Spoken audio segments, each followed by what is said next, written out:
ধীরে ধীরে আন্দোলন করতেছি ঠিকই, কিন্তু আন্দোলনের মূল যে ধারা, এই ধারাও আমরা এখনো বুঝতে পারিনি। পরিচিত পাই যে এই মাঝহাতে ইউনিয়নের মধ্যে কোনো ধরনের কোনো বেদাতি অনইসলামিক কার্যক্রম চলতে পারে না, এরকম একটা মডেল আমরা তৈরি করতে চাই। তাদের মুখ থেকে তাদের জবাব থেকে শুনলে ভালো হবে। আমরা যেহেতু আজ স্মরণ করে দিলাম সামনে আন্দোলনগুলো কীভাবে বেগবান করে। আর একটা বিষয় হচ্ছে যে স্থানীয় নির্বাচন, এখানে আমাদের মাঝহাতে ইউনিয়নের মধ্যে অনেক ওলামায়ে কেরাম আছে। এখন মুরব্বীদের পরামর্শ যদি একজনকে নির্বাচিত করা যায় সেটা ভালো হবে। এখন কথা এক নম্বর কথা হইল জড়াওয়ালার বিরুদ্ধে আহলে হক উলামায়ে কেরাম আন্দোলন করেছেন, সফল হয়েছে। ল্যাংটার বিরুদ্ধে, গান বাদ্যর বিরুদ্ধে, সমস্ত বাতিলের বিরুদ্ধে আহলে হক উলামায়ে কেরাম আন্দোলন করেছেন, সফল হয়েছে। মুখলেসের বিরুদ্ধে, আহলে হাদিসের বিরুদ্ধে আমরা আন্দোলন করে আসতেছি, আন্দোলন চলতেছে। আমাদের আন্দোলন সফল হয় নাই কেন? উদাত্ত আহ্বান, ব্রাহ্মণবাড়িয়ার উলামায়ে কেরাম ইউনূস সাহেব দুইজন আলেমকে আমাদের এখানে পাঠাইছিলেন। ওনাদের সুর ভালো লাগে নাই, ওনাদের কথা ভালো লাগে নাই, ওনাদের কথা ওনাদের থেকে আমরা শুনেছি আহলে হক উলামায়ে দেওবন্দ, কিন্তু ওনাদের কথাগুলো আমাদের কাছে ভালো লাগে নাই। পদ্ধতি সঠিক কিনা বা আমরা এই আন্দোলনটা কোন দিকে করব, ওই দিন আল্লামা মুফতি লুৎফুর রহমান সাহেব হুজুর ছিলেন না। আমার দিয়েছেন এমনভাবে অনেক কথা ছিল। আজকে 1871 খ্রিস্টাব্দে বালাকুটের ময়দানে ইসমাইল শহীদ রহমতুল্লাহ আলাই কেন শাহাদাত বরণ করেছিলেন, এই ইতিহাস আমাদের ওস্তাদগণ আমাদেরকে শিক্ষা দিয়েছেন। ওলামা ও ঐক্য পরিষদের একটা মিটিং ছিল, সেখানে আমি বলেছি আসলে এই ইউনিয়ন ওলামায়ে কেরামের যে ঐক্য, যে কোনো বাতিলকে দমানো সম্ভব, তবে সেই ক্ষেত্রে সঠিক পরামর্শ, সঠিক উদ্যোগ, সঠিক কর্মসূচি বাস্তবায়ন করা হলো ব্যাপার। একটা ফ্রি সময় আছে, এখন সবাই অনেকেই আছে এখন ফ্রি, এই সমস্ত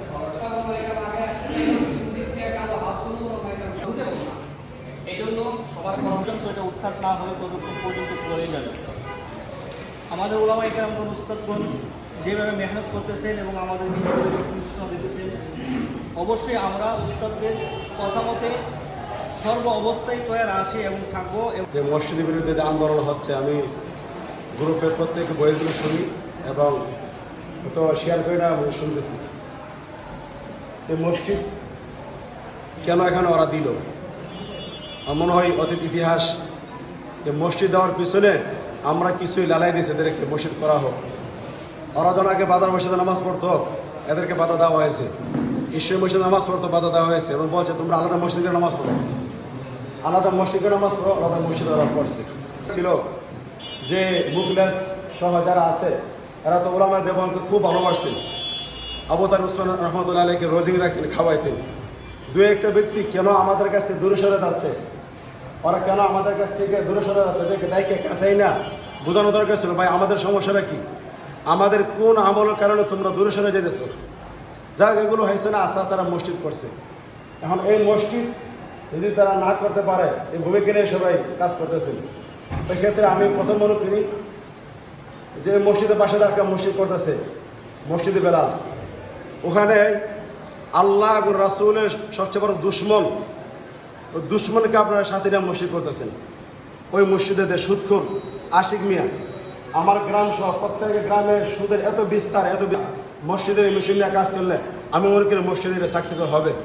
দ্বিতীয় বিষয় হল ব্রাহ্মণবাড়িয়ার ওলামায়ে কেরাম এই মসজিদ বাধা দেওয়ার জন্য আসবে না, আমি যতটুকু খবর নিয়েছি আসবে না ওনারা। কারণ উপর পর্যায়ে আমার আলোচনা হয়েছে, আসবে না।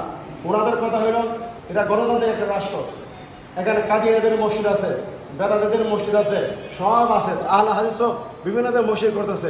এই নিয়ে আমাদের মাথা কামাবে নেই, তোমরা বললে তোমরা চেষ্টা করো। তো এখানে আমরা আমাদের জায়গায় থেকে কীভাবে এদেরকে মানে মারামারি খুনাখুনি কাটাকাটি না করে, ফেতনার সৃষ্টি না করে, কি সুন্দর ভাষা এদেরকে নিয়ে বসা শেষ করা যায়। আপনাদের সাথে ইনশাল্লাহ আমিও আছি। আমার স্বামী যে কথা বললেন, আমরা হয়তো বিভিন্ন প্রোগ্রামে আসতে পারি না, যেহেতু আমাদের কর্মজীবী অন্য জায়গাতে, সব এক হয়ে এক জায়গায় বসে আমরা সিদ্ধান্ত নিব যে এই বছর আমরা ওলামায়ে কেরামের প্রতিনিধি বানাতে চাই। জাতীয়ভাবে কে কোন দল করে আমরা দেখার বিষয় না, আমরা তো মাসিয়াত ইউনিয়নকে ওলামায়ে কেরামের মডেল একটা মানে ইউনিয়ন বানাতে চাই। যদি জগন্নাথ থেকে আমরা ফুলবাড়ি থেকে প্রত্যেক গ্রাম থেকে ওলামা কমিটি ডাকে, আহ্বায়ক কমিটি করে বৈশা যাকে আমরা চেয়ারম্যান বানালে ওলামাকে ইসলামের উপকার হবে, লাভ হবে, একে আমরা বানানোর চেষ্টা করবো। ইউনিয়নের ওলামায়ে কেরামদের আজকের এই পূর্ণমিলনীতে আপনারা যারা একত্রিত হয়েছেন আপনাদের সবাইকে ঈদের শুভেচ্ছা জানাচ্ছি। আমরা চাই আমাদের মাসিহাতা ইউনিয়নের একটা ওলামায়ে কেরামদের একটা ঐক্যবদ্ধ একটা প্ল্যাটফর্ম, যে ইসলামিক এই প্ল্যাটফর্মটা মাসিহাতা ইউনিয়নের সার্বিক বিষয়ে মাসিহাতা ইউনিয়নের উন্নয়ন সহ অনিয়ম দুর্নীতি সহ সুষ্ঠু সুন্দর পরিবেশে কীভাবে মাসিহাতা ইউনিয়নের ওলামায়ে কেরাম সহ সমস্ত সাধারণ জনগণ বসবাস করতে পারে আমরা চাই।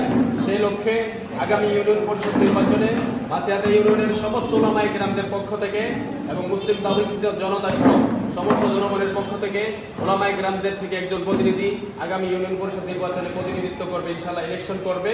আশা করি জনগণের সঠিক ভোটের মাধ্যমে একজন আলেমকে প্রতিনিধিকে নির্বাচিত করে মাসিহাতা ইউনিয়নের অনিয়ম দুর্নীতি অন্যায় অবিচার বৈষম্যর বিরুদ্ধে ইনশাআল্লাহ সঠিকভাবে এরকমভাবে যেন সবাই কাজ করতে পারে, সবাই এই রায় দেবেন আমি আশাবাদী। জবাবদিহিতার বই যাদের অন্তরে রয়েছে যে আমাকে আল্লাহর সামনে দাঁড়িয়ে জবাবদিহিতা করতে হবে, তার মাধ্যমে কোনো দুর্নীতি হবে না। সেই ইউনিয়নের মেম্বার হলে, চেয়ারম্যান হলে, এমপি হলে, মন্ত্রী হলে, রাষ্ট্রের যে কোনো পরিচালনার পর্যায়ে গেলে সে কখনো জনগণের টাকা মেরে খাবে না, অন্যায় অবিচার অনিয়ম দুর্নীতি বৈষম্য থাকবে না।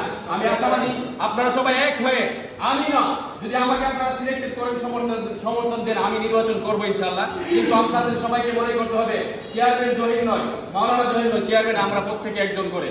আমাকে আপনারা এরকম ভাবে যদি সমর্থন দিতে পারেন, দোয়া দিতে পারেন, তাহলে আমি ইনশাআল্লাহ আগামী নির্বাচনে ইনশাআল্লাহ এগিয়ে যাব। আপনাদের দোয়া এবং সহযোগিতা আমার একান্ত কাম্য। সবাই আমার জন্য দোয়া করবেন। আসসালামু আলাইকুম ওয়া রাহমাতুল্লাহ। বোধ করবে কবি রেল মে, কবি জেল মে, কবি দরস মে।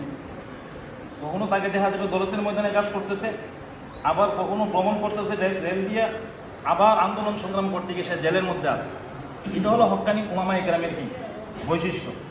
এই জন্য আমাদেরকে সমাজ, সংসার, সংগঠন নিয়ে চলতে হবে। আমি শুধু আমার সংসার নিয়ে চলতেছি, সমাজের সাথে আমার সম্পর্ক নাই, হবে না। আবার সংগঠন কি জিনিস আমি বুঝি না, তাহলেও হবে না। হ্যাঁ, अभी तो कैलम ने सारी जहाँ पर सरवारी की है, उसे जिसने लिया सर पर उसी को सरवारी दी है। এলেম সারা জাহানের মধ্যে নেতৃত্ব দিতেছে, কিন্তু আমরা এলেমের অধিকারী হওয়ার পরে আজকে সমাজে আমাদের তেমন একটা অবস্থান নাই।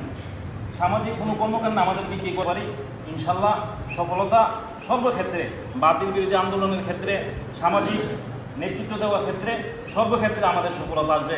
আল্লাহ তাআলা আমাদের সকলকে ওলামায়ে কেরামের নেতৃত্বে মুরব্বিদের পরামর্শে যেন আমরা করতে পারি সেই তৌফিক দান করুন। পূর্বে রহমতুল্লাহ সাহেব রহমতুল্লাহ আলাইহির সাথে অনেক মিটিংয়ে শহীদ হওয়ার আল্লাহ তৌফিক দিয়েছিল। মাদ্রাসাতে ছাত্র হিসাবে আসছিলাম আমরা, ওই সমস্ত জিনিসের মধ্যে আল্লাহ সাকসেস করছেন।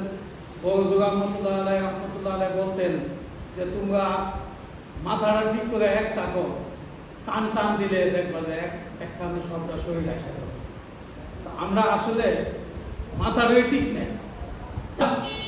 আলেম ওলামা এক সারিতে কিভাবে কাজ করা যায়, আমি সকল মুরব্বীদের পায়ে জোড়া বলি, এখনো সময় আছে। আমরা আমাদের দোষ ত্রুটি এগুলা ভেদাভেদ ভুইলা আমরা মুরব্বীদের সান্নিধ্যে একতা হইয়া আমরা যেন সামনের যে পতাকা, এই পতাকা ইসলামের হয়, ওইরকম যেন আমরা জীবন চালাইতে পারি। কোনো একটা আন্দোলনে ওলামায়ে কেরাম হাইরা গেছে এমন ইতিহাস নাই, কিন্তু আমরা বর্তমানে যে একটা বিষয় নিয়ে আন্দোলন করতেছি, এই আন্দোলনটার মধ্যে সফলতা কেন পাইতেছি না? অবশ্যই আমার মনে হয় আমাদের মধ্যে গাফলা আছে। আমি এই বিষয়ে অনেক কথা বলছি, অনেক মিটিংয়ে, কিন্তু আমার কোনো কথায় কর্ণপাত করা হয় নাই। আমাদের মধ্যে কিছু উগ্রপন্থী মিজাজের কিছু আমরা আছি, এই জন্য আমরা উগ্রতা দেখাইছি। এই জন্য আমার মনে হয় এই সফলতা আমাদের মধ্যে আসতেছে না। আমরা চিন্তা ভাবনা কইরা এই আন্দোলনে জাপায়া পড়ি নাই। ইসলামী দল অনেক আছে, কোন দল থেকে আপনারা প্রার্থী দিতে চান এটা আগে আপনারা নির্ধারণ করতে হবে। 2 নম্বরে হইল এমন একজন প্রার্থী আপনারা যদি দেন তাহলে এমন একজন প্রার্থী আপনাদেরকে দিতে হবে যেই প্রার্থীর দিকে তাকাইলে জনগণ, ওলামায়ে কেরাম, সর্বস্তরের মানুষ এই প্রার্থীর দিকে তাকাইলে তারা আশ্বস্ত হইতে পারে যে না, ওনাকে ভোট দিলে আমাদের ভোটটা কাজে লাগবে, আর এই ওনার দ্বারা সমাজের ইউনিয়নের কাজ হইব এবং ওলামায়ে কেরামেরও একটা সম্মান থাকবো। আমার গ্রুপ থেকে একজন আলেম আমাদের এই পাশাপাশি ইউনিয়নের একজন আলেম সাড়া দিচ্ছে। আমার অনেক ওনার থেকে আরও ভালো কোনো আলেম সাড়া দিয়ে ইনশাল্লাহ আমরা ওলামায়ে কেরামের মতামতের মাধ্যমে তাকে আমরা নির্ধারণ করবো। মেয়েগুলি আলোচনা শেষ করবো। আমার মনে হয় বিগত প্রায় 2 যুগ ধরে বা 16-17 বছর ধরে কোনো ওলামায়ে কেরাম, মাসিয়াতা ইউনিয়নের ওলামায়ে কেরাম এভাবে একসাথে হয়ে এখানে বসার সুযোগ আমার মনে হয় কখনো হয়নি। আমরা ইউনিয়ন পরিষদের এই কার্যালয়, এটা ইউনিয়নের সমস্ত জনগণের অধিকার, আমরা এখানে ঢোকার সুযোগও পাইনি। কি বলেন কথা ঠিক? আমার পরিষ্কার মনে আছে, কানে এখনো বাজে, আমি ঢাকা থেকে এসে এখানে নামছি, আলেম বিদ্বেষী, ওলামা বিদ্বেষী, ইসলাম বিদ্বেষী কুলাঙ্গার এমপি উবাইদুল মুক্তাদির এখানে বসা, সে ফতোয়া দিছে মুফতি আমিনী মুনাফিক সামিআতু উযুনায়া ওয়া ওয়া'আহু কলবি।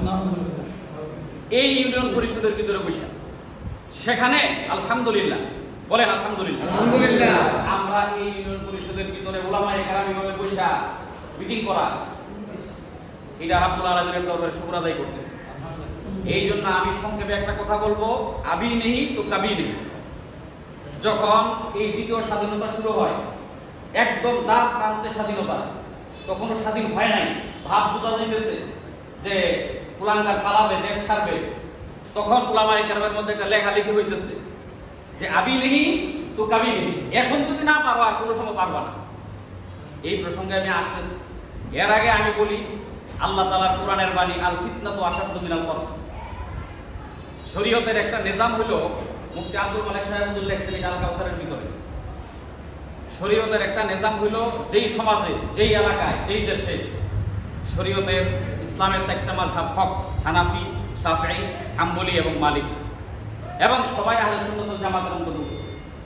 তো যেই সমাজের মধ্যে হানাফি মাযহাব সুপ্রতিষ্ঠিত, যেই সমাজের শতকরা 99.99% লোক হানাফি মাযহাবের অনুসারী, সেই সমাজের ভিতরে ফিতনা সৃষ্টি করার জন্য কোনো ব্যক্তি বা কোনো ব্যক্তিবর্গ যদি দ্বীন এবং শরীয়তের নাম ভেঙে এটাকে সাইনবোর্ড ব্যবহার করে অন্য কোনো একটা মতবাদ চাপাই দিতে চায়, এইটা শরীয়তের মধ্যে এলাও করে না, শরীয়তের মেজাজের মধ্যে এটা পড়ে না। তখন এটা আসলে শরীয়তের নামে কি হবে? ফিতনা হবে। আল্লাহ তাআলা কোরআনে বলেছেন, আল ফিতনাতু আশাদ্দু মিনাল কতল। ফিতনা সৃষ্টি করা, হত্যা, হানাহানি, মারামারি, কাটাকাটি, এগুলোর চেয়ে বেশি আরো জঘন্য। এই জন্য আমাদের বড়রা, হযরত সৈয়দ আবুল হাসান আলী নদভী রাহমাতুল্লাহ আলাইহির বক্তব্য আপনারা পড়েছেন, ওই পুস্তকের মধ্যে আছে, উলামায়ে কেরাম কেন মানুষের করুণার পাত্র হয়ে থাকে। উলামায়ে কেরাম সমাজের নেতৃত্ব দিবে, উলামায়ে কেরাম দেশের নেতৃত্ব দিবে, এইটাই চেয়েছিলেন আমাদের ফখরে বাঙ্গাল আল্লামা তাজুল ইসলাম রাহমাতুল্লাহ আলাইহি, এটাই চেয়েছিলেন মুফতি আমিনুর রহমাতুল্লাহ আলাইহি, এটাই চেয়েছিলেন শাইখুল হাদিস আল্লামা আজিজুল হক সাহেব রহমাতুল্লাহ আলাইহি, এটাই চেয়েছিলেন খতিব উবাইদুল্লাহ সাহেব রহমাতুল্লাহ আলাইহি, আফরাইন রহমাতুল্লাহ আলাইহি সহ। এই জন্য আমি বলবো, আমাদের মাসিয়াতা ইউনিয়ন পরিষদের ওলামায়ে কেরামের যে এখন যে আমরা যেটা চাচ্ছি, এটা করার জন্য কি দরকার জানেন? একটা আমি বলি, একটা পরামর্শ আমি দেই, আমি ছোট মানুষ, সেটা হলো আরবিতে একটা প্রবাদ বাক্য আছে, আল ওয়াহদাতু ফিল কুওয়াতি, একতাই শক্তি, একতাই বল। আমরা যদি এখন ঐক্যবদ্ধভাবে সবাই উলামায়ে কেরাম এক প্ল্যাটফর্মে না আসি, আমরা চরমোনাই বলেন, খেলাফত মজলিস বলেন, জমিয়ত বলেন, নাজামে ইসলাম পার্টি বলেন, শতটা বিভক্ত আমাদের উলামায়ে কেরাম আমরা জানি, কিন্তু ইউনিয়ন পর্যায়ে এই মাসিহাতা ইউনিয়নের ভিতরে আমরা যে সমস্ত উলামায়ে কেরাম আছি, আমরা সবাই মিলে যদি যে কোনো একজনকে আমরা যোগ্য, সৎ, আদর্শবান, ইনসাফগার আমরা মনে করি, মুরব্বী উলামায়ে কেরাম সমর্থন করবেন। আমাদের স্নেহের ছোট ভাই মাওলানা গাজী জহিরুল ইসলাম, আমরা যদি তাকে যোগ্য মনে করি আমরা তাকে দিব, যদি আমরা তার চেয়ে যোগ্য আরেকজনকে মনে করি আমরা আরেকজনকে সমর্থন দিব। কিন্তু আমার কথা হলো, মাসিহাতা ইউনিয়ন পরিষদের মধ্য থেকে একজন যোগ্য আলেম এই চেয়ারম্যান পদপ্রার্থী স্থানীয় সরকার নির্বাচনে আসা উচিত। কি বলেন আপনারা?